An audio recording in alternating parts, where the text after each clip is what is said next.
صل على رسوله الكريم أما بعد فأعوذ بالله من الشيطان الرجيم بسم الله الرحمن الرحيم ود كثير من أهل الكتاب لو يردونكم من بعد إيمانكم كفارا حسدا من عند أنفسهم من بعد ما تبين لهم الحق فاعفوا واصفحوا حتى يأتي الله بأمره إن الله على كل شيء قدير وأقيموا الصلاة وآتوا الزكاة وما تقدموا لأنفسكم من خير تجدوه عند الله إن الله بما تعملون بصير صدق الله مولانا العظيم مولاي صل وسلم دائما أبدا على حبيبك خير الخلق كلهم۔ آج درس نمبر 82 ہے اور سورۃ البقرہ کی آیت نمبر 109-110۔ ارشاد فرمایا ود کثیر من اہل الکتاب، اہل کتاب میں سے بہت سے لوگ یہ چاہتے ہیں لو یردونکم من بعد ایمانکم کفارا، کہ اگر ان کا بس چلے تو تم کو تمہارے ایمان کے بعد پھر کفر کی طرف پھیر دیں، حسدا من عند انفسہم، اپنے دلوں کے حسد کی وجہ سے، من بعد ما تبین لهم الحق، اس کے بعد کہ ان کے لیے حق ظاہر ہو چکا، فاعفو، پس تم معاف کرو، واصفحوا، اور درگزر کرو، حتی یأتی اللہ بامرہ، یہاں تک کہ اللہ تعالی اپنا حکم بھیج دے، ان اللہ علی کل شیء قدیر، بے شک اللہ تعالی ہر چیز پر قدرت رکھنے والا ہے، واقیموا الصلاۃ، اور نماز قائم کرو، وآتوا الزکاۃ، اور زکوٰۃ دو، وما تقدموا انفسکم من خیر، اور جو کچھ آگے بھیجو گے اپنی جانوں کے لیے کوئی بھلائی، تجدوہ عند اللہ، اس کو اللہ تعالی کے پاس پاؤ گے، ان اللہ بما تعملون بصیر، بے شک اللہ تعالی ان کاموں کو دیکھنے والا ہے جن کو تم کرتے ہو۔ ان آیات میں مسلمانوں کو خبردار کیا جا رہا ہے کہ تمہارے بارے میں یہودیوں کے عزائم اور ارادے اچھے نہیں، وہ تم سے حسد رکھتے ہیں، اور ان میں سے اکثر لوگ یہ چاہتے ہیں کہ اگر ان کا بس چلے تو وہ تمہیں ایمان لانے کے بعد دوبارہ کفر کے اندھیروں میں دھکیل دیں۔ اہل کتاب یعنی جن کے پاس کتاب ہے، جو کتاب پر ایمان لانے کا دعویٰ رکھتے ہیں، جو اپنے آپ کو اہل کتاب سمجھتے ہیں، یعنی یہود کے پاس تورات موجود ہے اور عیسائیوں کے پاس انجیل آسمانی کتاب موجود ہے، اس لیے عیسائیوں کو اور یہودیوں کو اہل کتاب کہا جاتا ہے۔ مشرکین مکہ، ان کے پاس آسمانی کتاب کوئی نہ تھی، جبکہ وہ اپنے آپ کو حضرت ابراہیم علیہ السلام کی ملت پر کاربند ہونے کا وہ دعویٰ کرتے تھے۔ تو اللہ تبارک و تعالی ارشاد فرماتے ہیں ود کثیر من اہل الکتاب، کہ بہت سے اہل کتاب چاہتے ہیں لو یردونکم من بعد ایمانکم کفارا، کہ تمہیں پھر ایمان سے کفر کی طرف لوٹا دیں۔ وہ ہر وقت اسی کوشش میں لگے رہتے ہیں کہ کسی طرح مسلمانوں کو کمزور کر دیا جائے، جو لوگ ایمان لا چکے ہیں وہ بھی اپنے سابقہ دین پر پلٹ جائیں۔ یہ تو نزول قرآن کے زمانہ کی بات ہے جب قرآن حکیم نازل ہو رہا تھا اور جناب رسول اللہ صلی اللہ علیہ وسلم خود موجود تھے، تو اس وقت اہل کتاب مسلمانوں کو پھلتا پھولتا نہیں دیکھ سکتے تھے، لیکن یہ بات اس وقت تک محدود نہیں بلکہ ان کی یہ کوشش آج تک جاری ہے کہ وہ کس طرح مسلمانوں کو کفر کی طرف لوٹا دیا جائے۔ دنیا میں ان کی کتنی مشنریاں کام کر رہی ہیں اس مقصد کے لیے، کتنے مشنری ادارے ہیں اور حکومتوں کی طرف سے کتنی ان کو سپورٹ ملتی ہے، یہ ڈھکی چھپی بات نہیں، ہر مسلمان اچھی طرح جانتا ہے۔ اور یہ اس لیے سب کچھ کر رہے ہیں کہ قرآن حکیم میں دوسرے مقام پہ آتا ہے فَتَكُونُونَ سَوَاءً، تاکہ سب برابر ہو جائیں، یعنی جس طرح وہ خود گمراہ ہیں اسی طرح مسلمان بھی ان کی روش پر چل نکلیں۔ جس طرح انہوں نے اللہ تعالیٰ کی کتاب اور انبیاء علیہ السلام کا انکار کیا، وہ چاہتے ہیں کہ اس طرح مسلمان بھی ایسا ہی کرنے لگیں، اور یہ ان کی دلی خواہش ہے کہ مسلمانوں کو مسلمان نہیں رہنے دینا،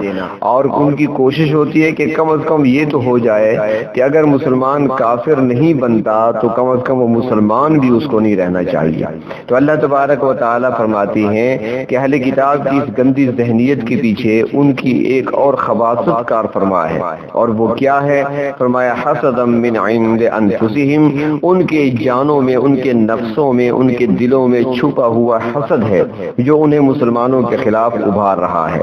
اور پھر یہ بھی ہے کہ وہ ایسا کسی غلط فہمی یا لا علمی کی بنا پر نہیں کرتے، بلکہ من بعد ما تبین لهم الحق، یہ سب کچھ حق کے اظہار کے بعد کر رہے ہیں۔ حق و باطل کی تمیز ہو چکی ہے،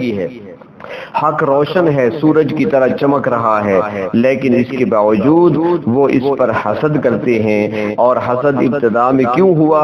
کہ جناب نبی اکرم صلی اللہ علیہ وسلم بنی اسرائیل کی بجائے بنی اسماعیل میں کیوں تشریف لائے، اس وجہ سے انہوں نے حسد کیا، اور آج تک وہ حسد چلا آ رہا ہے۔ حسد کے بارے میں احادیث مبارکہ میں تفصیل آتی ہے۔ حسد کسے کہتے ہیں؟ یعنی حسد کا جو تعلق ہے وہ دل کے ساتھ ہے، یہ ایک اخلاقی بیماری ہے۔ یعنی کسی شخص کے پاس کوئی اچھی نعمت دیکھ کر، چاہے وہ علم ہو، چاہے وہ مال و دولت ہو، چاہے وہ اچھی صحت ہو، تو اس کے پاس دیکھ کر تو اس کی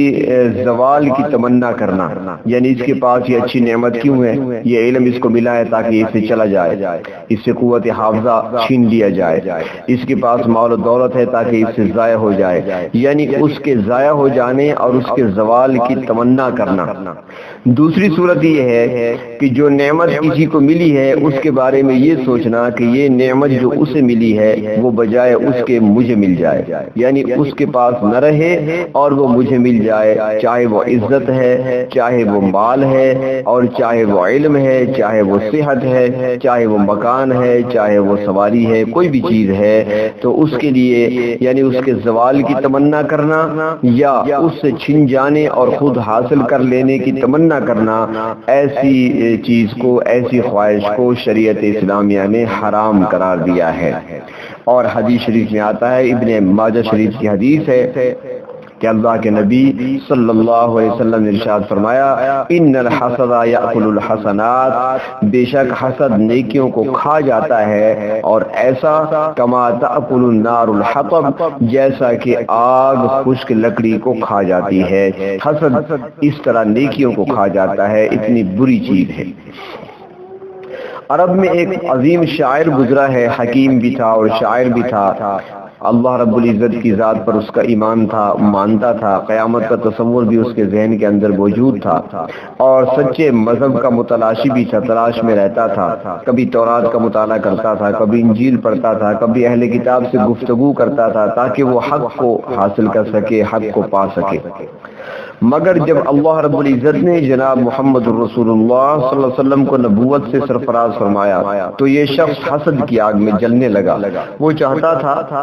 کہ علم میرے پاس ہے، تورات میں پڑھ چکا ہوں، انجیل میں پڑھتا ہوں، علم میرے پاس ہے، مطالعہ میرا زیادہ ہے، تعلقات میرے زیادہ ہیں، لہٰذا وحی بھی مجھ پر نازل ہونی چاہیے۔ یہ آپ صلی اللہ علیہ وسلم پر جب نازل ہوئی تو وہ حسد کرنے لگا، اور پھر اسی حسد کی وجہ سے وہ دین اسلام کا مخالف بن گیا، اور پھر اسی حالت میں اس کی موت واقع ہوئی۔ امیہ کے نام سے وہ جانا جاتا تھا، تاریخ میں اس کا ذکر ملتا ہے۔ تو ایسا حسد کرنا یہ شرعاً حرام ہے۔ ایک دوسری قسم ہے جس کو غبطہ کہتے ہیں یا رشک کہا جاتا ہے، وہ جائز ہے، اور اس کا مطلب یہ ہے کہ کوئی شخص کسی کے پاس نعمت دیکھ لے تو دیکھنے کے بعد یہ تمنا کرے کہ اللہ رب العزت نے اسے بھی ایسی نعمت عطا فرمائی ہے تو لہٰذا مجھے بھی اللہ تبارک و تعالیٰ ایسی نعمت عطا فرما دے، یعنی اس کے زوال کی تمنا اور خواہش نہیں کر رہا، اس سے چھن جانے کی تمنا اور خواہش نہیں کر رہا، اللہ اس کو دی ہے تو وہ اس کے پاس ہونی چاہیے، لیکن اللہ تبارک و تعالیٰ مجھے بھی ایسی عطا فرمائے، وہ عزت ہے، وہ مال ہے، وہ سواری ہے، وہ صحت ہے، وہ علم ہے، جو بھی چیز ہے، تو اس کو رشک کہا جاتا ہے، غبطہ کہا جاتا ہے، اور یہ جائز لکھا ہے علماء نے۔ تو فرمایا کہ وہ لوگ حسد کی آگ میں جل رہے ہیں، اس وقت سے لے کر آج تک ان کے اندر وہ حسد پایا جاتا ہے، اور جس کی بنا پر وہ اسلام اور اہل اسلام کے خلاف سازشوں میں مصروف رہتے ہیں۔ حسد کے ساتھ ایک اور چیز بھی ہے جس کو وسوسہ کہا جاتا ہے، اور وسوسہ کہتے ہیں کسی چیز کا خیال دل میں خود بخود آ جانا، بغیر قصد کے، بغیر ارادے کے، اور اس خیال پر وہ بندہ راضی بھی نہ ہو۔ تو اگر وسوسہ نماز میں بھی آ جائے تو نماز پر کوئی زد نہیں پڑتی، البتہ اگر نماز میں آ جائے تو اس کو فوراً نکالنے کی کوشش کرے۔ اور وسوسہ ایسی چیز ہے کہ اس سے کوئی آدمی بھی خالی نہیں۔ حدیث شریف میں آتا ہے، بخاری شریف میں موجود ہے، حضرت عمر فاروق رضی اللہ تعالی عنہ کا یہ قول کہ آپ ارشاد فرماتے ہیں کہ بسا اوقات ایسے ہوتا ہے کہ میں اپنے لشکر کی تیاری میں رہتا ہوں کہ اس لشکر کو ادھر بھیجوں اور اس لشکر کو ادھر بھیجوں، اور میں نماز میں ہوتا ہوں، یعنی یہ خیال مجھے نماز میں آتا رہتا ہے۔ ایک اور حدیث شریف میں آتا ہے کہ ایک دفعہ جناب رسول اللہ صلی اللہ علیہ وسلم نے عصر کی نماز پڑھائی اور فوراً نماز کے بعد فوراً حجرہ عائشہ صدیقہ رضی اللہ تعالی عنہا میں تشریف لے گئے۔ لوگ اپنی اپنی جگہ بیٹھے رہے اور حیرانگی سے ایک دوسرے سے پوچھنے لگے کہ معلوم نہیں کہ آپ صلی اللہ علیہ وسلم کیوں فوراً تشریف لے گئے نماز کے بعد، کیونکہ آپ کا معمول تو یہ نہیں تھا۔ معمول مبارک تو یہ تھا کہ سلام پھیرنے کے بعد چہرہ مبارک مقتدیوں کی طرف کر کے بیٹھتے اور تسبیحات پڑھتے، اور فرضوں کے بعد اجتماعی دعا بھی ثابت ہے، البتہ سنتوں اور نفلوں کے بعد اجتماعی دعا ثابت نہیں ہے۔ تو چونکہ آپ صلی اللہ علیہ وسلم کا معمول نہیں تھا اس طرح جلدی سے تشریف لے جانے کا، اس لیے صحابہ کرام کو تعجب ہوا۔ تو یہ حضرات ابھی آپس میں باتیں ہی کر رہے تھے کہ اللہ کے رسول صلی اللہ علیہ وسلم واپس تشریف لائے اور مصلی پر بیٹھ گئے، اور ارشاد فرمایا کہ تم نے میرے جلدی جانے پر تعجب کیا ہے؟ تو فرمایا کہ مجھے نماز میں یاد آیا کہ میرے گھر میں ایک سونے کا ٹکڑا پڑا ہے جو غریبوں میں تقسیم کرنا ہے، اور وقت تھوڑا رہ گیا، یعنی سورج غروب ہونے والا ہے، اس لیے میں فوراً گیا اور گھر والوں کو کہا کہ یہ فوراً فلاں فلاں مساکین کے گھروں میں بھیج دو، ایسا نہ ہو کہ یہ ٹکڑا رات کو ہمارے گھر پڑا رہ جائے اور رب تعالیٰ مجھ سے سوال کریں کہ غریبوں کو ان کا حق آپ نے بر وقت کیوں نہیں دیا تھا۔ تو یعنی کہ نماز کے اندر یہ خیال آ جانا یہ ہر کسی کو آتا ہے،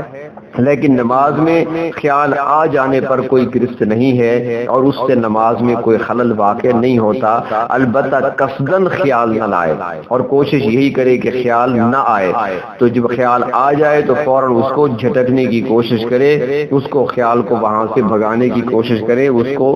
جمنے نہ دے وہاں پر خیال کو۔ تو فرمایا کہ یہ لوگ حسد کی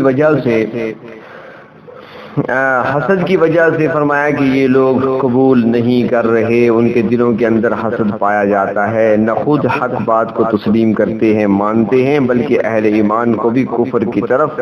پھیرنا چاہتے ہیں، اس کے باوجود کہ حق ظاہر ہو چکا ہے۔ تو اب فرمایا فاعفوا واصفحوا، فرمایا کہ معاف کر دو اور درگزر کرو، فاعفوا واصفحوا۔ یہاں پر